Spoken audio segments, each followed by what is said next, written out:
Hi friends, welcome back to Reshma Gowda vlogs. ನಾನು ರೇಷ್ಮಾ. ನಾನು ಚೆನ್ನಾಗಿದ್ದೀನಿ, ನೀವು ಕೂಡ ಚೆನ್ನಾಗಿದ್ದೀರಾ ಅಂತ ಅನ್ಕೋತೀನಿ. ಇವತ್ತು ತುಂಬಾ ಸ್ಪೆಷಲ್ ವ್ಲಾಗ್. ಯಾಕೆ ಅಂತಂದರೆ ನನ್ನ ಮಗಳು ಬರ್ತ್ಡೇ ಇದೆ. ಸೊ ಇನ್ನು ಯಾರೆಲ್ಲ ನನ್ನ ಚಾನಲ್ ನಾನು ಸಬ್ಸ್ಕ್ರೈಬ್ ಮಾಡ್ಕೊಳ್ದೆ ನೋಡ್ತಾ ಇದ್ದೀರೋ ಅವರೆಲ್ಲ ಪ್ಲೀಸ್ ಸಬ್ಸ್ಕ್ರೈಬ್ ಮಾಡ್ಕೊಳ್ಳಿ. ಹಾಗೆಯೇ ಬೆಳಗಿನ ತಿಂಡಿಗೆ ಪಲಾವ್ ಮಾಡಿದ್ದೆ. ಪಲಾವ್ ಎಲ್ಲ ಮಾಡಿ ತಿಂಡಿ ತಿಂದ್ಕೊಂಡು ದೇವಸ್ಥಾನಕ್ಕೆ ಹೋಗಿ ಪೂಜೆ ಮುಗಿಸ್ಕೊಂಡು ಬಂದುಬಿಡೋಣ ಅಂತ ಹೇಳ್ಬಿಟ್ಟು ಬಂದಿದ್ದೀನಿ.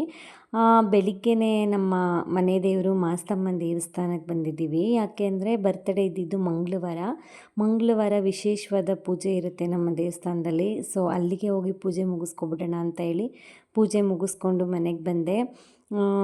ಜಾಮೂನ್ ಮಾಡಿಬಿಡೋಣ ಸ್ವೀಟ್ನ ಅಂತ ಹೇಳ್ಬಿಟ್ಟು ಜಾಮೂನ್ ಮಾಡ್ತಾಯಿದ್ದೀನಿ. ಜಾಮೂನಂತೂ ತುಂಬಾ ಚೆನ್ನಾಗಿ ಬಂದಿತ್ತು. ನೋಡಿ ಎಷ್ಟು ಚೆನ್ನಾಗಿದೆ. ಈ ರೆಸಿಪಿನ ನಾನು ನೆಕ್ಸ್ಟ್ ವ್ಲಾಗಲ್ಲಿ ಶೇರ್ ಮಾಡ್ಕೋತೀನಿ. ತುಂಬ ಸ್ಮೂತಾಗಿ ಸಾಫ್ಟಾಗಿ ತುಂಬಾ ಚೆನ್ನಾಗಿತ್ತು. ಕೇಕ್ ಕೂಡ ಆರ್ಡ್ರ್ ಮಾಡಿದ್ದೆ, ಬಟ್ ಜೊತೆಯಲ್ಲಿ ಮನೆಯಲ್ಲಿ ಏನಾದರೂ ಸ್ವೀಟ್ ಮಾಡೋಣ ಅಂತ ಹೇಳಿ ಮಾಡಿದ್ದಿದ್ದು. ಅವಳಿಗೆ ಕಾಲೇಜ್ ಇರೋದರಿಂದ ಬೆಳಿಗ್ಗೆ 6:30ಗೆಲ್ಲ ಹೊರಟು ಬಿಡ್ತಾಳೆ. ಸೊ ಅವಳು ತಿಂಡಿಗೂ ಇರಲಿಲ್ಲ. ಸಾಯಂಕಾಲ ಅವಳು ಬರುವಷ್ಟೊತ್ತಿಗೆ ಜಾಮೂನ್ ರೆಡಿ ಮಾಡೋಣ ಅಂತ ಹೇಳಿ ರೆಡಿ ಮಾಡಿಟ್ಟೆ. ತುಂಬ ಚೆನ್ನಾಗಾಗಿತ್ತು. ಇದಾದಮೇಲೆ ನಮ್ಮದೇ ಹಲಸಿನ ಹಣ್ಣು ಇದ್ದಿದ್ದರಿಂದ ಅದು ಕೂಡ ಹಣ್ಣಾಗಿತ್ತು ಅಂತ ಹೇಳಿ ಕಟ್ ಮಾಡಿಟ್ಟಿದ್ದೀವಿ. ಅವಳಿಗೆ ಹಲಸಿನ ಹಣ್ಣು ಅಂದರೂ ತುಂಬಾ ಇಷ್ಟ. ಸೊ ಜಾಮೂನು ಹಲಸಿನ ಹಣ್ಣೆಲ್ಲ ತಿಂದರೆ ಅದಾದಮೇಲೆ ಫ್ರೆಶಪ್ ಆಗಿ ಅವಳು ದೇವಸ್ಥಾನಕ್ಕೆ ಹೋಗಿ ಬರಲಿ, ಆಮೇಲೆ ಕೇಕ್ ಕಟ್ ಮಾಡಿಸೋಣ ಅಂತ ಅಂದ್ಕೊಂಡ್ವಿ. ನೋಡಿ ದೇವಸ್ಥಾನಕ್ಕೆ ಹೋಗಿ ಪೂಜೆ ಮಾಡ್ತಾಯಿದ್ದೀವಿ. ಕರೆಂಟ್ ಇರಲಿಲ್ಲ. ಕರೆಂಟ್ ಇಲ್ಲದೆ ಇರೋ ಕಾರಣ ಪೂರ್ತಿ ಕತ್ತಲೆ ಇತ್ತು. ಇಡೀ ಊರಿಗೆ ಕರೆಂಟ್ ಇರಲಿಲ್ಲ. ಒಂದು 2 ದಿನ ಮಳೆ ಬಂದು ಎಲ್ಲ ಕಂಬ ಬಿದ್ದೋಗ್ಬಿಟ್ಟಿತ್ತು.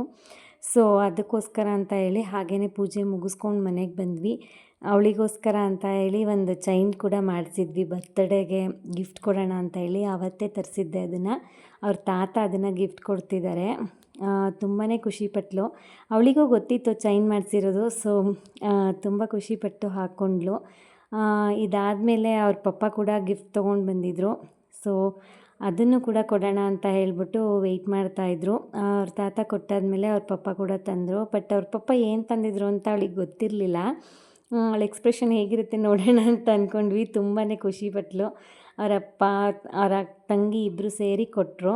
ವಾಚ್ ತೊಗೊಂಡು ಬಂದಿದ್ದರು. ಅವಳು ಈ ಕಾಲೇಜ್ಗೆ ಹೋಗ್ತಿರೋದ್ರಿಂದ ಇವೆಲ್ಲ ಅವಶ್ಯಕತೆ ಇರುತ್ತೆ. ಯಾವಾಗಲೂ ಹಾಕ್ಕೊಂಡೋಗಿಲ್ಲ ಅಂದರೂ ಫಂಕ್ಷನ್ಸಲ್ಲಿ ಹಾಕ್ಕೊಂಡೋಗ್ಬೋದು ಅಂತ ಹೇಳಿಬಿಟ್ಟು ಇದನ್ನೆಲ್ಲ ರೆಡಿ ಮಾಡಿಸಿದ್ವಿ. ಸೊ ಬ್ರಾಸ್ಲೈಟು, ಉಂಗುರ, ಓಲೆನೂ ಕೂಡ ಮಾಡಿಸಿದ್ದೀವಿ. ಇದೆಲ್ಲ ಸ್ವಲ್ಪ ಲೇಟ್ ಆಗುತ್ತೆ ಬರೋದಕ್ಕೆ ಅಂತ ಹೇಳ್ಬಿಟ್ಟು ಚೈನ್ ಒಂದನ್ನು ಬರ್ತ್ಡೇಗೆ ತರಿಸಿದ್ದೆ. ತುಂಬಾ ಚೆನ್ನಾಗಿತ್ತು ಅವ್ಳ ಬರ್ತ್ಡೇ ವ್ಲಾಗ್ ಅಂತೂ. ಯಾಕೆ ಅಂತಂದರೆ ತುಂಬ ಖುಷಿಯಾಗಿ ಬರ್ತ್ಡೇ ಸೆಲೆಬ್ರೇಷನ್ ಮಾಡಿದ್ವಿ. ಕೇಕೆಲ್ಲ ಆರ್ಡ್ರ್ ಮಾಡಿದ್ರಿಂದ ಅವ್ರ ಪಪ್ಪ ಬರಬೇಕಾದ್ರೆ ತಂದಿದ್ದರು. ಕೇಕ್ನೂ ಕೂಡ ಕಟ್ ಮಾಡಿಸಿದ್ವಿ. ನಮ್ಮ ಜಾನ್ವಿ ಕೂಡ ನೋಡಿ ಅವಳ ಕೈಯಿಂದ ಒಂದು ಚಾಕ್ಲೇಟ್ನ ಗಿಫ್ಟ್ ಕೊಡಿಸ್ತಾ ಇದ್ದೀವಿ. Happy birthday to you, happy birthday to you, happy birthday to you ಶುಭ, ಹ್ಯಾಪಿ ಬರ್ಡೇ ಟು ಯು. ಮಕ್ಕಳು ಎಷ್ಟು ಬೇಗ ಬೆಳೀತಾರೆ ಅಲ್ವಾ. ನಮಗಂತೂ ಆ ಖುಷಿನ ತಡ್ಕೊಳ್ಳೋಕ್ಕೆ ಆಗಲ್ಲ. ಪ್ರತಿ ವರ್ಷದ ಬರ್ತ್ಡೇ ಬರ್ತಾ ಇರುತ್ತೆ, ಹೋಗ್ತಾ ಇರುತ್ತೆ. ಅವರು ಕೂಡ ದೊಡ್ಡವರಾಗ್ತಿರ್ತಾರೆ. ನಮ್ಮ ಲೈಫ್ ಕೂಡ ಚೇಂಜ್ ಆಗ್ತಿರುತ್ತೆ. ಇದನ್ನೆಲ್ಲ ನೆನೆಸ್ಕೊಂಡಾಗ ತುಂಬಾ ಖುಷಿಯಾಗುತ್ತೆ. ಇವಾಗ ಸ್ಕೂಲೆಲ್ಲ ಮುಗಿಸಿ ಅವಳು ಕಾಲೇಜಿಗೆ ಬಂದಿದ್ದಾಳೆ. ಇವತ್ತಿನ ಜೀವನನೇ ಬೇರೆ, ಆವಾಗಿದ್ದಿದ್ದೇ ಬೇರೆ. ಅವಳ ಲೈಫ್ ಯಾವಾಗಲೂ ಚೆನ್ನಾಗಿರಲಿ ಅಂತ ಕೇಳಿಕೊಂಡು ಕೇಕ್ನ ಕಟ್ ಮಾಡಿಸಿ ಸೆಲೆಬ್ರೇಷನ್ ಅಂತೂ ತುಂಬಾ ಚೆನ್ನಾಗಿ ಮಾಡಿದ್ವಿ. ನಾವು ಯಾರಿಗೂ ಹೇಳಕ್ಕೆ ಹೋಗಲ್ಲ. ಮನೆಯಲ್ಲಿ ನಾವೆಲ್ಲ ಸೇರಿ ಕೇಕ್ ಕಟ್ ಮಾಡ್ತೀವಿ ಅಷ್ಟೇ. ಅಪ್ಪ, ಅಮ್ಮ, ನಾನು, ಮಕ್ಕಳು ಎಲ್ಲರೂ ಕೇಕ್ ಕಟ್ ಮಾಡಿಸಿದ್ದಾಯಿತು. ಸೊ ಒಬ್ರಿಗೊಬ್ಬರು ತಿನ್ನಿಸಿದ್ದು, ಒಂದಷ್ಟು ಹೊತ್ತು ಅದನ್ನೆಲ್ಲ ಮೂಮೆಂಟ್ಸ್ಗಳನ್ನ ಮಾಡಿದ್ದಾಯಿತು. ರಾತ್ರಿ ಅಡುಗೆಗೆ ಊಟ ಕೂಡ ರೆಡಿ ಮಾಡಿಟ್ಟಿದ್ದೆ.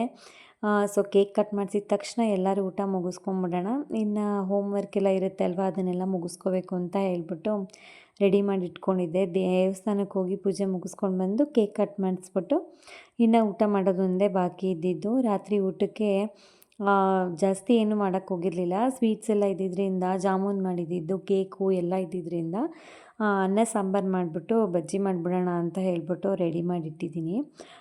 ಇದು ಸೆಲೆಬ್ರೇಷನ್ ಎಲ್ಲ ಆದಮೇಲೆ ಹೋಗಿ ಬಜ್ಜಿ ಹಾಕ್ಕೋಬೇಕು. ತುಂಬಾ ಚೆನ್ನಾಗಾಯಿತು. ಒಟ್ಟಿನಲ್ಲಿ ಖುಷಿ ಆಯಿತು. ಈ ಸೆಲೆಬ್ರೇಷನ್ ಎಲ್ಲ ನೆನೆಸ್ಕೊಳ್ಳೋದಕ್ಕೆ ಮೆಮೊರೀಸ್ ಆಗಿ ಉಳ್ಕೋತು. ಇದಾದಮೇಲೆ ಬಂದು ಬಜ್ಜಿ ಎಲ್ಲ ಹಾಕೋತಾ ಇದ್ದೀನಿ. ಇನ್ನು ಊಟ ಮುಗಿಸ್ಬೇಕಲ್ವ, ಎಲ್ಲರದು ಊಟ ಮಾಡಿಬಿಟ್ಟು ಮಲ್ಗೋದಷ್ಟೇ. ಅಂದರೆ ಮಂಗಳವಾರ ಆಗಿರೋದ್ರಿಂದ ನಾವು ನಾನ್ ವೆಜ್ ತಿಂದೇ ಇರೋ ಕಾರಣ ಈ ರೀತಿ ವೆಜ್ ರೆಸಿಪೀಸಲ್ಲೇ ಬರ್ತ್ಡೇ ಮುಗೀತು. ನಾನ್ ವೆಜ್ ಡೇಸ್ ಆಗಿದ್ದರೆ ನಾನ್ ವೆಜ್ಜೇ ಮಾಡ್ತಾಯಿದ್ವಿ. ಸೊ ರೈಸು, ಅನ್ನ, ಸಾಂಬಾರು, ಬಜ್ಜಿ ಎಲ್ಲ ರೆಡಿ ಆಯಿತು. ಊಟ ಕೂಡ ಮುಗಿಸ್ಕೊಂಡ್ವಿ. ಈ ವಿಡಿಯೋ ಇಷ್ಟ ಆದರೆ ಪ್ಲೀಸ್ ಲೈಕ್ ಮಾಡಿ, ಶೇರ್ ಮಾಡಿ, ಸಬ್ಸ್ಕ್ರೈಬ್ ಮಾಡೋದನ್ನು ಮರಿಬೇಡಿ. Thank you all.